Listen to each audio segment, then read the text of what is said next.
I'm doing my speech on blood pressure, also known as BP for short. I chose to do blood pressure because it's something that's relevant to everyone's life. Everybody has one, whether you know what yours normally runs or not. It's something that you should always be a little conscious about, even if you don't really know much about it. So what is blood pressure? Blood pressure is the circulatory system. It's related to the force and the rate of your blood in your heart. I got that information from www.heart.org, if you guys want to check that out. I learned how to take a blood pressure in EMT school, and it's just something that takes a lot of practice to get pretty good at. And the thing that amazes me is so many EMTs lie about what a patient's blood pressure is, and the reason that is because it's tricky to hear if you're in the back of an ambulance where there's a lot of motion and noise and everything. So people lie about it, but that's also really bad to do because high blood pressure could mean so many things as well as low blood pressure, but high blood pressure could be a heart attack, and if you lie about it and say that it's normal, we could have no idea, and that could end up hurting the patient in the long run. Low blood pressure is not something you really have to be worried about unless you're feeling a bunch of symptoms for a long period of time, like dizziness, fainting, nausea, fatigue, and unusual thirst. So if you feel them for a lot of days in a row, you should get that checked out.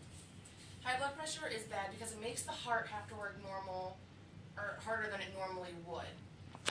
It's called the silent killer because a lot of people don't see any signs of it and they don't feel any differently. And that information is from healthchecksystems.com. Now I'm going to show you the blood pressure cuff that I'm going to be using. It's a manual cuff. So this is it right here, and this is just the blood pressure cuff. This is called the bulb, which is where you pump the air into it. This is called the pressure release valve, which you tighten to let the air in and loosen to let the air out. And then this stuff is just all the tubing, which is obvious. What blood pressure is there's two numbers, and it normally runs about 120/80. That is normal for a normal person. But everybody's blood pressure is different, and if your normal blood pressure is 165/70, you shouldn't be worried that it's not exactly 120/80. And if your blood pressure then is 120/80 one day instead of your normal 110, then that's when you should be worried and it's a little high and you should go see a doctor about that. The top number is just the peak of the blood pressure against the walls at one point, and then the bottom number is the lowest point of pressure. That's all that is. There's many ways that you should not take a blood pressure, and one of them is when you have a stethoscope. The more expensive, the better off you are, because some of them, when you put it on the arm like this to take blood pressure, people put their thumb on here. So what you're actually doing is getting your own heart rate on that instead of your patient's. So you should hold it with your two fingers like this, just on their arm, which is something people do wrong. And then another thing is you should never, ever take a blood pressure twice in a row in one arm. That just causes lack of blood flow to the rest of the arm, and that can be harmful after a while. So you should give it a 5-minute break in between. So now, of how to do a blood pressure the correct way. So you just take it and you wrap it around their arm so that you can see your number gauge. And I like to place my stethoscope end right just underneath a little bit. You can just relax your arm a bit, and then you take the bulb. And it's good to pump it up to about 200.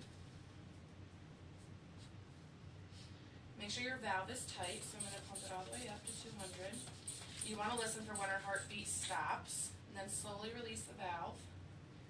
And that first thud you hear is going to be your top number.